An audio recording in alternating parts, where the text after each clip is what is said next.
इस दुनिया में हम सभी सफल होना चाहते हैं, कुछ पाना चाहते हैं, कुछ कर दिखाना चाहते हैं। लेकिन क्या आपने कभी ये सोचा है कि अगर क्या हो, आप सफल होना चाहें लेकिन कोई आपके रास्ते में अड़चनें पैदा करे, आपको पीछे खींचने के लिए पूरा जोर लगा दे और एक नहीं कई लोग मिलकर लगा दे और फिर भी आप सफल हो जाएं, तो आप ऐसे इंसान को क्या करोगे?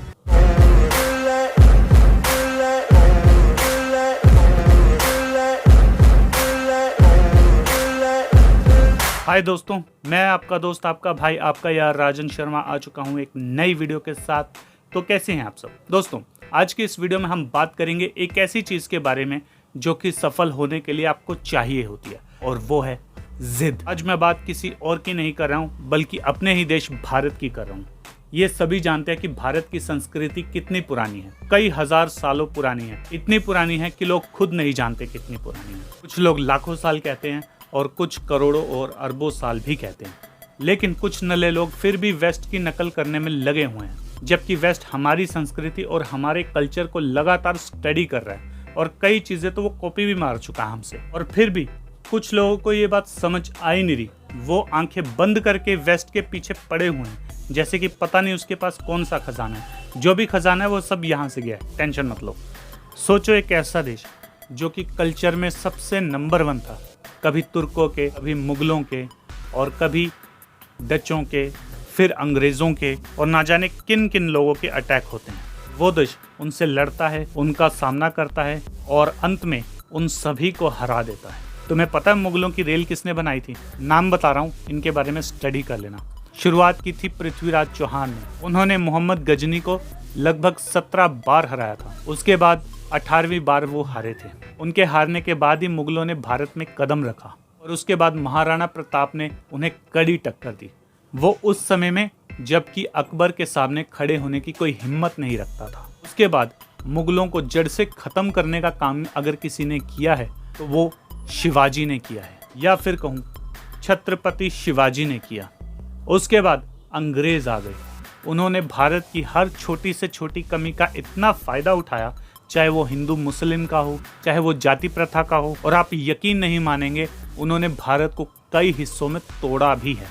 जो अफगानिस्तान, नेपाल, भूटान, म्यांमार, ये जो अलग अलग देश आपको दिखाई दे रहे हैं ना, ये सब भारत का ही हिस्सा हुआ करते थे। अंग्रेजों ने फूट डालो और राज करो की नीति को यूज करते हुए ये सब किया। वो तो इसे और भी कई छोटे हिस्सों में तोड़ना चाहते थे। ये तो भला हो सरदार वल्लभ भाई पटेल का, जिन्होंने इसे एक रखा। और आज भी कई विदेशी देश ये आस लगाकर बैठे कि भारत के अगले टुकड़े कब होंगे।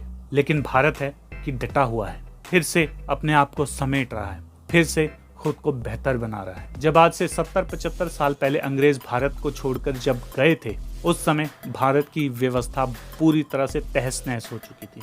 भारत के लोगों का आत्मविश्वास टूट चुका था। हर जगह गरीबी ही गरीबी थी और अनपढ़ लोग भारत में भरे पड़े थे।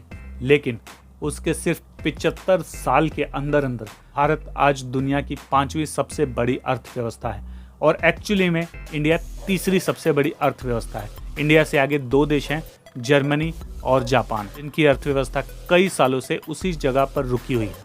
लेकिन भारत की अर्थव्यवस्था काफ़ी तेज़ी से बढ़ रही है। अब इंडिया को अगर किसी से चैलेंज है तो वो चाइना है। जैसा कि मैंने शुरू में कहा कि हम लोग वेस्टर्न कल्चर के पीछे बावले हुए पड़े हैं। यही नहीं, भारत से बहुत सारे लोगों का ये सपना है कि विदेश में जाके बसने का, विदेश में जाकर सारे टैलेंट दिखाएंगे। इंडिया में तो हम कुछ उखाड़ नहीं सकते, वहाँ पर जाकर फुटेज खाएंगे। आप हमारे पड़ोसी देश चाइना का ही एग्जाम्पल ले लो। वहाँ के लोग अमेरिका जाएंगे और अलग अलग देश में जाएंगे, वहाँ पर नई नई चीज़ें सीखेंगे, नए नए स्किल्स अचीव करेंगे और उसको अपने देश में आके इम्प्लीमेंट करेंगे। और आज चाइना अगर अमेरिका के बाद दूसरे नंबर पर अगर टेक्नोलॉजी के मामले में कोई देश आ रहा है तो वो वही देश है। क्यों? साले कॉपी पेस्ट करते हैं। उनका एक आदमी जाएगा, वो चीज़ सीखेगा, वो ले आएगा। अमेरिका जिस चीज़ को सीखने के लिए 50 साल लगा रहा है, चाइना उसको 5 साल में सीख कर आकर बना रहा है। क्यों? क्योंकि उनके लोग अपने देश से बहुत ज़्यादा लॉयल हैं, जबकि हमारे देश के लोग वहाँ पर जाकर सेटल होना चाहते हैं। जब मैं हमारे देश की बात कर रहा हूँ तो मैं सभी की बात नहीं कर रहा हूँ, मैं उन लोगों की बात कर रहा हूँ जो कि बाहर जाने के लिए पागल हुए पड़े हैं। मैं ये नहीं कह रहा नहीं जाना चाहिए, तुम्हारा मेन फोकस ये भी होना चाहिए कि तुम्हें भारत को किस तरह से फ़ायदा पहुँचाना है। भारत ने तुम्हें इतना कुछ दिया, इसी ज़मीन पे तुम पैदा हुए, इसके बाद तुम भाग गए, क्या तुम्हारा कोई कर्तव्य नहीं बनता अपने देश के लिए, अपने देश की भूमि के लिए? एक बार सोचना जरूर। दोस्तों, इसके अलावा हमारे 2 और चैनल हैं, द फंकी मोटिवेशन के नाम से और द फंकी टॉक के नाम से। इन दोनों चैनल्स पे भी जाइए, वीडियोस को देखिए, इन चैनल को सब्सक्राइब भी कर लीजिए और इस वीडियो को भी लाइक कर दो, शेयर कर दो और इस चैनल को भी सब्सक्राइब कर दो ताकि मोटिवेशन का डेली डोज आपको हर रोज मिले। तो मिलते हैं अगली वीडियो के साथ, तब तक के लिए स्टे इंस्पायर, स्टे रॉ।